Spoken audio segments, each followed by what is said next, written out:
हमारे इस YouTube channel के सेगमेंट फास्ट न्यूज में आप तमाम का इस्तकबाल है। इस वीडियो में आप देख सकते हैं कम मिनटों में बहुत ज्यादा खबरें। तो आइए शुरू करते हैं वीडियो को और देखते हैं आज की ताजा तरीन खबरें। कार में दम घुटने से 2 कमसिन लड़कियों की मौत। तेलंगाना के रंगारेड्डी जिले में अफसोसनाक वाकया।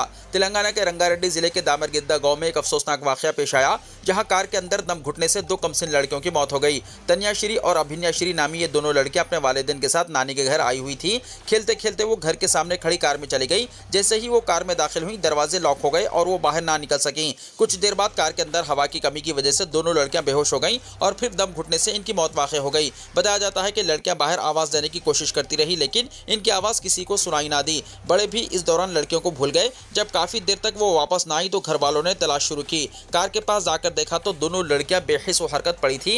इन्हें फौरी तौर पर चवड़ला के सरकारी हॉस्पिटल मुंतकिल किया गया, लेकिन डॉक्टरों ने बताया कि वो दम घुटने से पहले ही फौत हो चुकी थी। वाक़े से इलाके में गम की लहर दौड़ गई है। पुलिस ने मौके पर पहुंचकर मामले की तफ्तीश शुरू कर दी है और मुकदमा दर्ज कर लिया है। दारुस्सलाम में 19 अप्रैल को all India Muslim personal law board की जानिब से वक्फ तरमीमी बिल के खिलाफ एहतजाजी जलसा। बैरस ओवैसी की आवाम से शिरकत की अपील। सदर कुल हिंद मजलिस इत्तेहादुल मुस्लिमीन व रुकन पार्लियामेंट हैदराबाद बैरस असदुद्दीन ओवैसी ने कहा है कि एक मनसूबाबंद तरीके से नरेंद्र मोदी हुकूमत ने काला कानून बनाया है, जिसके जरिए वो हमारी मसाजिद, दरगाहें, कब्रस्तान और दीगर वक्फ जायदादें छीनने का नापाक मनसूबा रखते हैं। इस काले कानून के खिलाफ 19 अप्रैल के दारुस्सलाम की ग्राउंड में all India Muslim personal law board की जानिब से एक कुल जमाती एहतजाजी जलसा मुनक्किद किया जाएगा। इस जलसे की सदारत all India Muslim personal law board के सदर मौलाना खालिद सैफुल्लाह रहमानी करेंगे। इस जलसे में कांग्रेस, बीआरएस, वाईएसआर पार्टी के भी नुमाइंदों को all India Muslim personal law board की तरफ से दावत दी गई है। साथ ही पार्लियामेंट की ज्वाइंट एक्शन कमेटी में शामिल अरकान पार्लियामान जिनका ताल्लुक एनडीए हुकूमत से नहीं था, इनको भी हमने यहाँ पर आने की दावत दी है। जलसे में खवातीन के लिए भी खुसूसी नज़्म रहेगा। इस जलसे को कामयाब बनाने की सदर मजलिस ने हैदराबाद के अवाम और मजलिस इत्तेहादुल मुस्लिमीन के जिम्मेदारों से ख्वाहिश की। बैरस ओवैसी जलसे के इंतजाम के सिलसिले में दारुस्सलाम में मुनक्किदा जमात के अरकान मुक़न्नना, इब्तिदाई मजालिस के सदूर और मोतमदीन और कारकुनों के इजलास से खिताब कर रहे थे। डॉक्टर अंबेडकर को चीफ मिनिस्टर का खिराज। चीफ मिनिस्टर रेवंत रेड्डी ने अंबेडकर जयंती के मौके पर टैंक बंड पर वाक़े इनके मुजस्समे पर गुलहाय अक़ीदत पेश किया। तकरीब में डिप्टी चीफ मिनिस्टर मल्लू भट्टी विक्रमार्का, वज़रा दामोदर राज नरसिम्हा, पूनम प्रभाकर, रुकन पार्लियामेंट अनिल कुमार यादव और दीगर मौजूद थे, जिन्होंने समाजी इंसाफ के लिए बाबा साहब अंबेडकर के पैगाम को याद किया। साबिक़ चीफ मिनिस्टर के चंद्रशेखर राव का अंबेडकर को खिराज। साबिक़ चीफ मिनिस्टर के चंद्रशेखर राव ने बयान जारी करते हुए डॉक्टर अंबेडकर को खिराज अक़ीदत पेश किया। उन्होंने याद दिलाया कि अंबेडकर के लिखे हुए आइन की बदौलत ही तेलंगाना रियासत का क़याम अमल में आया। उन्होंने कहा कि आइन के आर्टिकल 3 के तहत तेलंगाना का ख्वाब मुमकिन हुआ। केसीआर ने मज़ीद कहा कि रियासत के क़याम के बाद बीआरएस हुकूमत ने अंबेडकर के ख्वाबों के मुताबिक हुक्मरानी की और दलित बंधु समेत कई फलाही स्कीमें नाफिज की। तहम उन्होंने अफसोस जाहिर किया है कि आज की कांग्रेस हुकूमत इन स्कीमों को जारी रखने में नाकाम रही है। उन्होंने कहा कि दबे कुचले तबक़ात के लिए जारी इन स्कीमों को बरकरार रखना ही डॉक्टर अंबेडकर को हकीकी खिराज अक़ीदत होगा। एससी जुमराबंदी का जियो जारी। पहली copy chief minister Revanth Reddy को पेश। तेलंगाना हुकूमत ने एससी जुमराबंदी के हक में सरकारी अहकामात जारी करते हुए मुल्क की पहली रियासत का दर्जा हासिल कर लिया है। सुप्रीम कोर्ट के अहकामात के बाद तेलंगाना मुल्क की पहली रियासत बन चुकी है, जिसने जुमराबंदी के हक में जियो और गजट नोटिफिकेशन जारी कर दिया। एससी जुमरा के तहत मुख्तलिफ ज़ैली तबक़ात को 3 अलहदा ग्रुप्स में तकसीम करते हुए 15% तहफ़्फ़ुज़ात अलॉट किए गए। गवर्नर तेलंगाना ने असम्बली में मंजूरा बिल को 8 अप्रैल को मंजूरी दी और हुकूमत ने 14 अप्रैल को गजट नोटिफिकेशन जारी कर दिया। दस्तूर हिंद के मेहमान डॉक्टर BR अम्बेडकर की जयंती के मौके पर गजट नोटिफिकेशन और जियो 33 की इजराई से एससी तबक़ात में मसरत की लहर दौड़ गई। ग्रुप 1 के तहत 15 ज़ैली तबक़ात को शामिल किया गया, जिन्हें 1% तहफ़्फ़ुज़ात हासिल होंगे। ग्रुप 2 में 18 ज़ैली तबक़ात को 9% तहफ़्फ़ुज़ात अलॉट किए गए, जबकि ग्रुप 3 के तहत 26 ज़ैली तबक़ात को शामिल करते हुए 5% तहफ़्फ़ुज़ात अलॉट किए गए। एससी जुमराबंदी पर तश्कील दी गई काबीनी सब कमेटी के अरकान उत्तम कुमार रेड्डी, दामोदर राज नरसिम्हा, पी श्रीनिवास रेड्डी और पूनम प्रभाकर ने चीफ मिनिस्टर रेवंत रेड्डी से मुलाकात करते हुए जियो की पहली कॉपी हवाले की। इस मौके पर एससी जुमराबंदी पर एक रुकनी कमीशन के सदरनशीन जस्टिस शमीम अख्तर और दीगर ओहदेदार मौजूद थे। चीफ मिनिस्टर रेवंत रेड्डी ने एससी जुमराबंदी पर अमलावरी को तारीखी फैसला करार दिया और कहा कि तेलंगाना में एससी तबक़ात को इंसाफ फराहम करते हुए नई तारीख रकम की है। डॉक्टर BR अम्बेडकर की जयंती के मौके पर एससी जुमराबंदी के हक में फैसला करते हुए हुकूमत ने दस्तूर हिंद के मेहमार को बेहतर खिराज पेश किया। चीफ मिनिस्टर ने कहा कि एससी तबक़ात जुमराबंदी के हक में तवील अरसे से जिद्दोजहद कर रहे थे। गजट नोटिफिकेशन की इजराई से रियासत में एससी तबक़ात की जुमराबंदी पर अमलावरी का आगाज हो चुका है। फलकनुमा में शादी से 3 दिन पहले ही रॉडी शीटर का बेरहमाना कत्ल। शहर के पुराने इलाके में एक रॉडी शीटर को निहायती बेदर्दी से कत्ल कर दिया गया। फलकनुमा से ताल्लुक रखने वाले मारूफ रॉडी शीटर मसीउद्दीन को रेन बाजार के इलाके में नामालूम अफराद ने सरेआम चाकुओं से वार करके हलाक कर दिया। ऐनी शाहिदीन के मुताबिक हमलावरों ने मसीउद्दीन पर अचानक हमला किया और उसे बार बार चाकू मारे गए, जिससे वो मौके पर ही दम तोड़ गया। पुलिस के मुताबिक कत्ल के पीछे पुरानी दुश्मनी का शुबा जाहिर किया जा रहा है और इम्कान है कि यह वारदात मसीउद्दीन के मुखालिफिन की जानिब से अंजाम दी गई हो। वारदात के बाद लाश को पोस्टमार्टम के लिए उस्मानिया जनरल हॉस्पिटल मुंतकिल कर दिया गया। अहम बात यह है कि मसीउद्दीन की शादी के लिए सिर्फ 3 दिन बाकी थे, जिससे इलाके में मजीद सनसनी फैल गई है। पुलिस ने केस दर्ज करके तफ्तीश शुरू कर दी है और हमलावरों की तलाश जारी है। इलाके में सिक्योरिटी सख्त कर दी गई है ताकि मजीद कोई नाखुशगवार वाकया पेश न आए। वक्फ तरमीमी कानून पर तेलंगाना में अमल न करने का मशवरा। कांग्रेस के सीनियर लीडर और साबिक़ा रुकन राज्यसभा वी हनुमंतराव ने तजवीज़ पेश की है कि चीफ मिनिस्टर रेवंत रेड्डी को तेलंगाना में वक्फ तरमीमी कानून 2025 पर अमल आवरी के खिलाफ फैसला करना चाहिए। वक्फ तरमीमी कानून के खिलाफ एहतजाज में हिस्सा लेते हुए वी हनुमंतराव ने अम्बेडकर मुजस्समे के पास धरना मुनज़्ज़म किया। उन्होंने कहा कि जिस तरह चीफ मिनिस्टर मगरबी बंगाल ममता बनर्जी ने वक्फ तरमीमी कानून पर मगरबी बंगाल में अमल न करने का ऐलान किया है, उसी तरह चीफ मिनिस्टर रेवंत रेड्डी को भी तेलंगाना में मरकजी कानून पर अमल न करने का ऐलान करना चाहिए। उन्होंने कहा कि वक्फ कानून के खिलाफ मुल्क भर के मुसलमानों में बेचैनी पाई जाती है। नरेंद्र मोदी हुकूमत मुसलमानों के अलावा दिगर मजहबी अक़लियतों को निशाना बनाने की तैयारी कर रही है। उन्होंने कहा कि औक़ाफ़ की जायदादों के उमूर में हुकूमत की मदाखलत अफसोसनाक है। उन्होंने कहा कि मोदी हुकूमत का एजेंडा नफरत पर मुबन्नी है और गुज़िश्ता 10 बरसों के दौरान नरेंद्र मोदी ने मुसलमानों को निशाना बनाते हुए कई फैसले किए। राहुल गांधी और सोनिया गांधी ने लोकसभा और राज्यसभा में बिल की मुखालिफत में वोट दिया। उन्होंने कहा कि कांग्रेस पार्टी वक्फ तरमीमी कानून की सख्ती से मुखालिफत करती है और कांग्रेस अरकान पार्लियामेंट की जानिब से सुप्रीम कोर्ट में दरख्वास्त दायर की जा चुकी है। हनुमंतराव ने कहा कि तेलंगाना में मुसलमानों के मजहबी जज्बात को पेश नज़र रखते हुए हुकूमत को कानून पर तेलंगाना में अमल न करने का फैसला करना चाहिए। राजीव युवा विकास स्कीम की तारीख में तोसी कर दी गई। तेलंगाना हुकूमत का फैसला। तेलंगाना हुकूमत ने राजीव युवा विकास स्कीम की आखिरी तारीख बढ़ा दी है। पीर के दिन इस सिलसिले में सरकारी अहकाम जारी किए गए, जिसके मुताबिक अब दरख्वास्तें 24 अप्रैल तक कबूल की जाएंगी। कांग्रेस हुकूमत ने रियासत में SC, ST, BC और अक़लियती तबक़ात के मुआशी तौर पर पसमानदा नौजवानों को खुद रोजगार के मौक़े फराहम करने के मकसद से राजीव युवा विकास स्कीम मुतारिफ कराई है। इस स्कीम के तहत मुस्तहिक़ बेरोजगार नौजवानों को कर्ज फराहम किया जाएगा। हुकूमत ने अब तक 4,42,438 दरख्वास्तें मौसूल की हैं और इस स्कीम के लिए 8 करोड़ 83 लाख रुपए जारी करने की तैयारी कर ली गई। तहम तकनीकी मसाइल की वजह से कई लोग दरख्वास्तें जमा नहीं कर सके और इसकी आखिरी तारीख बढ़ाने का जोर दिया जा रहा था, जिस पर हुकूमत ने इसकी तारीख में फिर एक मरतबा तोसी की है। जमीनों के रजिस्ट्रेशन के लिए भू भारती पोर्टल का चीफ मिनिस्टर रेवंत रेड्डी के हाथों इफ्तिताह। चीफ मिनिस्टर रेवंत रेड्डी ने हैदराबाद की शिल्पा कला वेदिका में इस पोर्टल का इफ्तिताह किया। इस मौके पर डिप्टी चीफ मिनिस्टर भट्टी विक्रमार्का, वजीर माल P. श्रीनिवास रेड्डी और कई दिगर वज़रा भी मौजूद थे। रियासती हुकूमत की जानिब से सरकारी और प्राइवेट अराजियात के रिकॉर्ड को महफूज करने के लिए तैयार करता भू भारती पोर्टल अब बाकायदा तौर पर शुरू कर दिया गया है। इब्तदाई तौर पर यह पोर्टल रियासत के 4 मंडलों में आजमाइशी बुनियादों पर शुरू किया जा रहा है, जिनमें मुडदूर, जिले नारायणपेट, लिंगमपेट, आसिफाबाद, वेंकटापुर, मुलुगु और नेलुकु नंडापल्ली खम्मम शामिल है। हुकूमत का मंसूबा है कि 2 जून तक यह पोर्टल रियासत भर में मुकम्मल तौर पर नाफिज किया जाए। चीफ मिनिस्टर ने ओहदेदारों को हिदायत दी है कि अवाम से मिलने वाली तजावीज़ की रोशनी में ज़रूरी तब्दीलियाँ की जाएँ ताकि इसे ज़्यादा मुफीद बनाया जा सके। अवाम की राय की बुनियाद पर इस पोर्टल को वक्तन फ़वक्तन अपडेट किया जाएगा। टमाटर को सुर्ख और चमकदार बनाने के लिए केमिकल का इस्तेमाल, वायरल वीडियो में हुआ इंकिशाफ। अक्सर देखा गया है कि मिलावटशुदा घी, पनीर वगैरह भी मार्केट में आ रहा है। इन मिलावटशुदा अशिया की फहरिस्त में टमाटर भी खदशात के बाद तवज्जो का मरकज बना हुआ है। टमाटर पर केमिकल का इस्तेमाल होने का दावा किया जा रहा है जो इंसानी सेहत के लिए नुकसानदेह है। हाल ही में एक वीडियो सोशल मीडिया पर गर्दिश कर रहा है जिसमें किसान कच्चे टमाटर को कीमिया महलूल में डुबो रहा है, जिससे कच्चे टमाटर सुर्ख और चमकदार हो रहे हैं। माहिरीन के मुताबिक टमाटरों को आम केमिकल एंथोफोन का इस्तेमाल किया जा रहा है, जो टमाटरों को पकने के वक्त को तेज करते हुए कम मुद्दत में कच्चे टमाटर सुर्ख हो जाते हैं। माहिरीन के मुताबिक टमाटरों को तेजी से पकने के लिए कार्बाइड का भी इस्तेमाल किया जा रहा है और इसमें चमक लाने के लिए मोम की कोटिंग की जा रही है।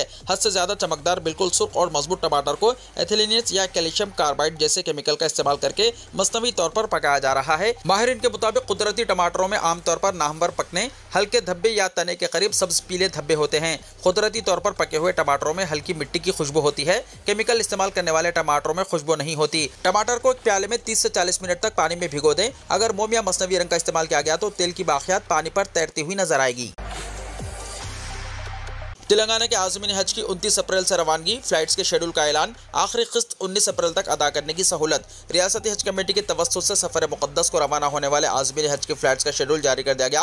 सऊदी एयरलाइन की पहली फ्लाइट खुशनसीब आज़मीन को लेकर 29 अप्रैल को मदीना मुनव्वरा रवाना होगी। आज़मीन का रिपोर्टिंग टाइम 26 अप्रैल से शुरू होगा। रियासती हज कमेटी के सदर नशीन मौलाना सैयद खुसरो पाशा अफजल बियाबानी के मुताबिक पहले 6 फ्लाइट्स मदीना मुनव्वरा जाएंगी, जबकि बाकी आज़मीन की 25 फ्लाइट्स जिद्दा के लिए रवाना होंगी। जुमला 31 फ्लाइट्स के जरिए आज़मीन हज के लिए सऊदी अरब जाएंगे। हज करने के बाद रियासत के हाजियों की वापसी 12 जून से शुरू होगी। जो भी आज़मीन जा रहे हैं वो 38 ता 46 दिन मक्का और मदीना में क़याम करेंगे। उन्होंने बताया कि आज़मीन की रवानगी के सिलसिले में तमाम ज़रूरी इंतजाम किए जा रहे हैं। हज हाउस और एयरपोर्ट पर हर तरह की सहूलत रहेगी। वापसी में 7 फ्लाइट्स जिद्दा से हैदराबाद आएंगी, बाकी की फ्लाइट्स मदीना मुनव्वरा से हैदराबाद रहेंगी। तमाम आज़मीन सऊदी एयरलाइंस के जरिए सफ़र मुक़द्दस के लिए रवाना होंगे। सदर नशीन रियासती हज कमेटी ने बताया कि सऊदी एयरलाइंस के हुक्म से कहा गया है कि वो आज़मीन के लिए बेहतर सहूलतें फराहम करे। दरियासत हज कमेटी ऑफ इंडिया ने आखिरी किस्त 19 अप्रैल तक जमा करने की गुंजाइश फराहम की है।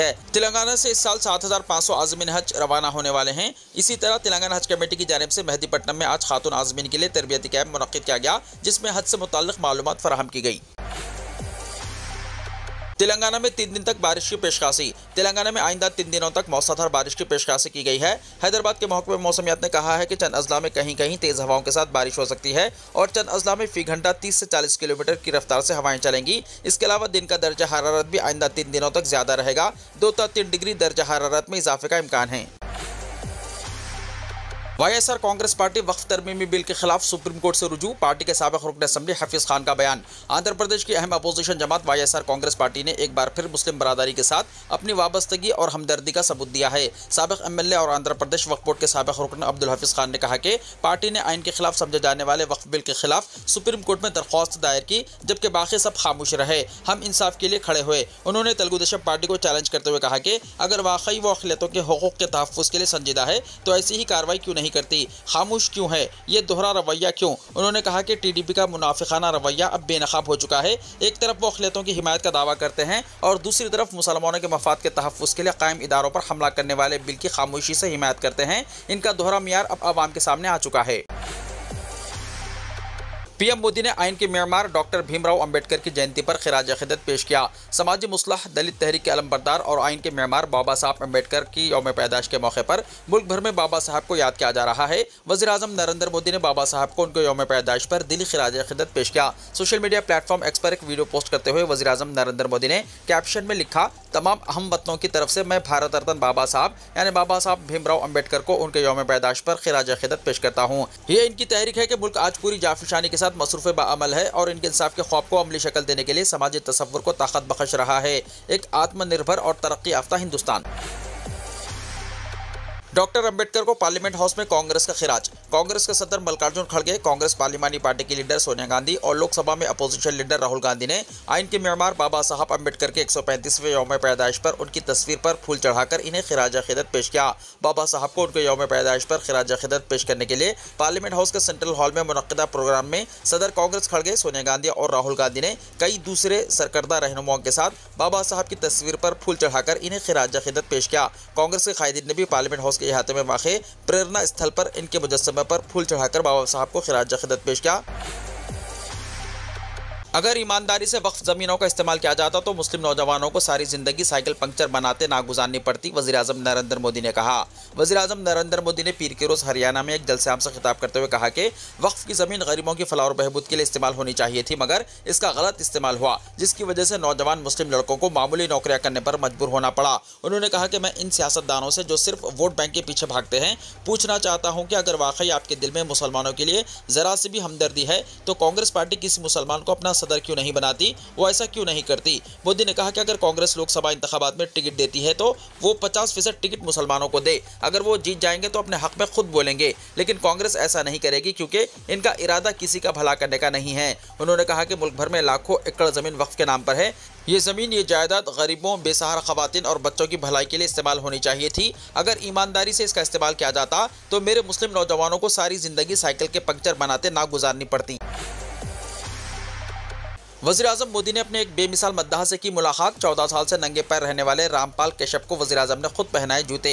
वज़ीर-ए-आज़म नरेंद्र मोदी ने आज अपने एक बेमिसाल अक़ीदतमंद से मुलाकात की और इसे जूते पहनाए, जिसने 14 साल पहले ये कहते हुए चप्पल जूते पहनना छोड़ दिया था कि जब तक नरेंद्र मोदी वज़ीर-ए-आज़म नहीं बन जाते और मैं उनसे मुलाकात नहीं कर लेता, तब तक मैं नंगे पैर ही रहूंगा और जूते या चप्पल नहीं पहनूंगा। रामपाल कैशप नामी इस शख्स की ये तमन्ना आज वज़ीर-ए-आज़म मोदी ने पूरी कर दी और इससे मुलाकात करते हुए इसे खुद जूते पहनाए। अपने लिए कैशप के प्यार और लगन को तस्लीम करते हुए वज़ीर-ए-आज़म मोदी ने अपने चाहने वालों से दरख्वास्त की है कि वो अपने आप को ऐसी तकलीफ देने के बजाय ऐसी चीज पर तवज्जो मरकूज करें जो समाजी काम और कौम की तामीर से मुंसलिक हो। उन्होंने रामपाल कैशप से मुलाकात की video social media platform x पर शेयर करते हुए ये बात बताई।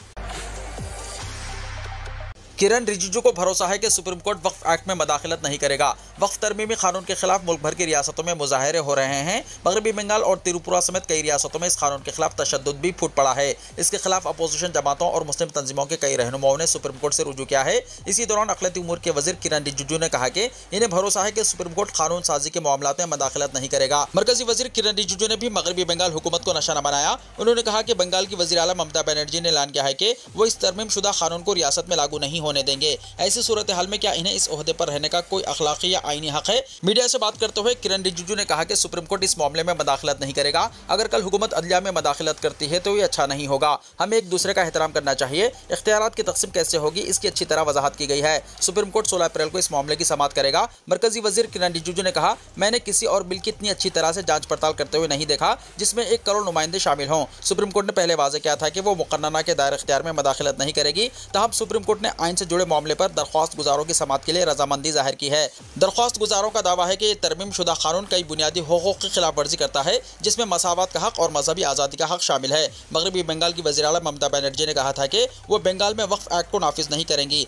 इस पर मरकजी वज़ीर किरण रिजिजू ने कहा, क्या ममता या किसी और को लोगों की परवाह नहीं है? वो मुसलमानों को सिर्फ वोट बैंक समझते हैं। जो भी ये कहता है कि वो हिंदुस्तान की पार्लियामेंट के मंजूर करदा कानून पर अमल नहीं करेंगे, क्या इन्हें आइन की कॉपी अपने हाथ में रखने का कोई अखलाकी या आइनी हक है? क्या वो अम्बेडकर का एहतराम करते हैं? ये किस तरह का पैगाम देना चाहते हैं? हज 2025 शदीद गर्मियों का आखिरी हज। सऊदी नेशनल मेट्रोलॉजिकल सेंटर यानी NMC ने आज़मीन हज को खुशखबरी सुनाते हुए तस्दीक की है कि साल 2025 का हज शदीद गर्मियों का आखिरी हज होगा। गैर मुल्की मीडिया रिपोर्ट्स के मुताबिक सऊदी NMC ने साल 2026 से शुरू होने वाली हज की तारीखों के हवाले से कहा है कि इस्लामी कमरी कैलेंडर की वजह से आइंदा 16 साल तक हज का वक्त ठंडे मौसम में आ जाएगा। मीडिया रिपोर्ट्स के मुताबिक इब्तदाई तौर पर साल 2026 से साल 2033 तक हज का इनेकाद बाहर के मौसम में होगा और फिर साल 2034 से 2041 तक ये सर्दियों में आएगा। NMC का कहना है कि कमरी कैलेंडर हर साल तकरीबन 10 दिन पीछे जाता है, जिसकी वजह से हज गर्मी से बाहर और सर्दी की तरफ मुंतकिल हो रहा है। साल 2042 में हज दोबारा गर्मी के मौसम में वापस आएगा। वीडियो को लाइक शेयर कीजिए और हमारे इस YouTube चैनल को सब्सक्राइब करते हुए इसके बेल आइकॉन को भी प्रेस कर लीजिए ताकि ऐसी ही ताज़ा तरीन खबरों का नोटिफिकेशन सबसे पहले आपको मिलता रहे।